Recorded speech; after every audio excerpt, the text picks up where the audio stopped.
You want to learn how to prepare your garden for winter or start a new garden bed? I'm going to show you how.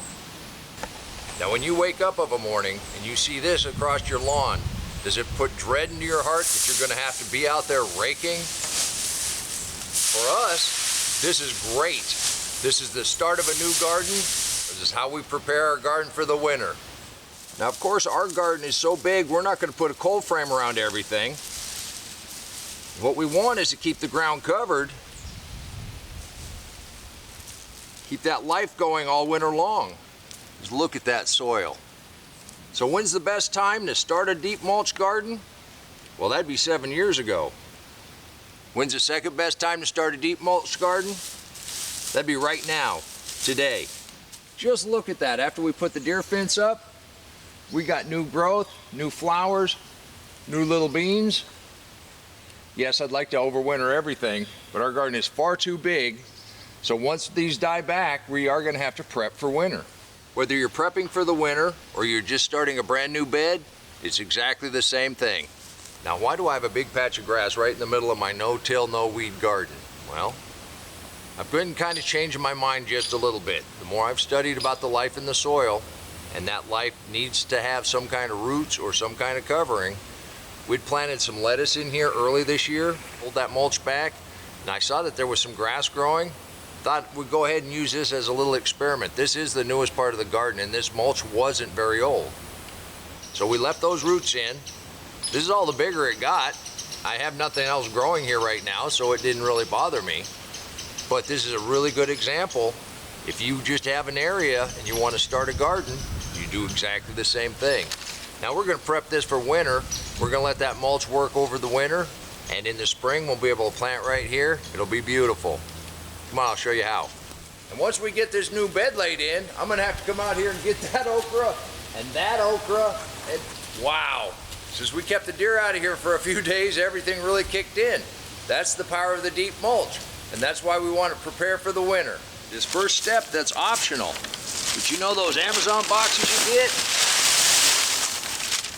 And the paper that's in there, I'm just gonna set that down here and use that as a base. You don't have to. But this breaks down really, really fast. Now we only have a little bit, so I'm not covering it all with that. But then we're gonna put our leaves right on top of this.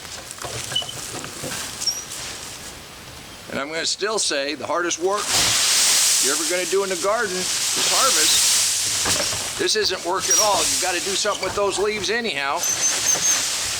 Now the main question I'm gonna get is what happens when the wind comes and blows all those leaves away. They stick a lot more than you think. That first year, that's what my wife said, it's all gonna go to the neighbors. Once they're on the ground and they start breaking down a little bit, they stay pretty good. There's a little bit on the top that shuffles. But what we're gonna do, this is a mixed mulch garden. Now, let's go ahead and meet you right over here. Now we've been chewing on these piles for a little bit. We got quite a bit moved into the garden. We got quite a bit more that needs to move in the garden. But by letting that sit, look at this. By letting that sit, you see all this white? That's all those fungal strands. We're going to be adding that to this new. And that grass that we're covering up, even though it's got some seeds in it, this life, that'll encourage more bacteria and more fungus. And most of those seeds will disappear by spring.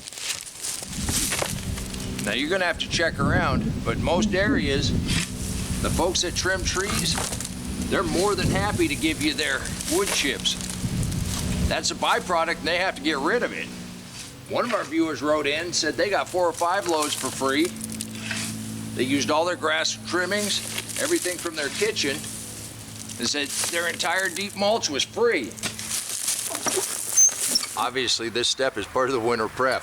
We left some of the corn standing, and I'm just cutting it off at the ground. So it's gonna be a cut and drop. And we've left quite a little bit here. We're gonna cut and drop that when we add some more mulch to this area, but it's still pretty thick. We're gonna use some of this for that new part of the garden. But this goes right back to use whatever organics you can get your hands on. Do not worry if you don't have any old corn stalks to add to your new pile. It doesn't really matter. Whatever organics you can get your hands on. Hay, straw, wood chips, old corn stalks, grass. The leaves are the very best. We're gonna add more and more leaves, but I like to pile it up as thick as I can, and we want some air in there, so anything a little bigger, that'll help keep that air in there, that'll keep that life going. But as soon as we get some moisture on it, you'll be surprised at how quickly that drops down. When we're done here, we're gonna have a nice little pile. Literally with your cut and drop, I do chop it in a few pieces, help spread it out a little bit. Because I'm not too careful about it.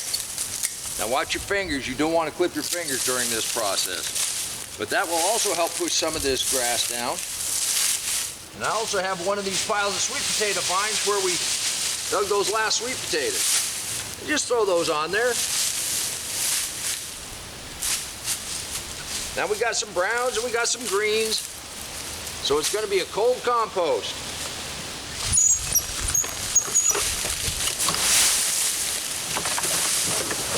And it really is just this easy. You just pile it up. You spread it out a little bit. Get ready for your next load. And I started right here in the middle. We'll just start working around the edges. And then we'll just keep starting around the edges. And pretty quick, this entire garden will have a new layer of mulch on it. You can do this too. Since I've had the deer out of here, we're getting all kind of new growth on everything. It's kind of a shame that the weatherman says our first cold air is coming down from the east. I don't know if it's going to hit Oklahoma. But now's a good time to start getting the garden ready for the winter. Now getting the garden ready for the winter, you just cut and drop and then add mulch. It's exactly the same thing as if you're starting a new bed. You pick your area and you pile up the mulch. And then in the spring, you pull that mulch back, you plant in the soil, you're good to go. It doesn't take very long, the Swiss chard starts coming back with a vengeance. You know, this kind of gardening is scalable. So no matter how small you start, pretty quick, you get out of hand just like I have. We've been doing the mixed mulch garden for over 6 years now. And yeah, it's gotten a little out of hand, but you can do this too. Yeah, that one might be just a little big. I should have probably got that last night. But since the deer aren't bothering them, they're growing really fast right now. We did have a contributor write in and said, don't take off the side shoots. I didn't, the deer did. But they were right. Those side shoots will grow okra. That's why we're getting so many off of this one plant. And you know, I keep saying the hardest thing you're gonna do in a deep mulch garden is harvest. And then I get these little bitty handfuls. You just wait. The day it says it's gonna frost, we're gonna have to take everything. We've just been kind of grazing out of the garden every day.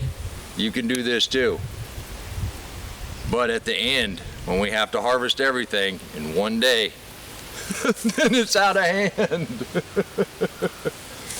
But this is why we do it, because it tastes great. Remember, until next time, take care of yourself, take care of your family, and God bless you. Nope, I'm gonna take that one to the house. Come on, let's plant. Let's go plant garden.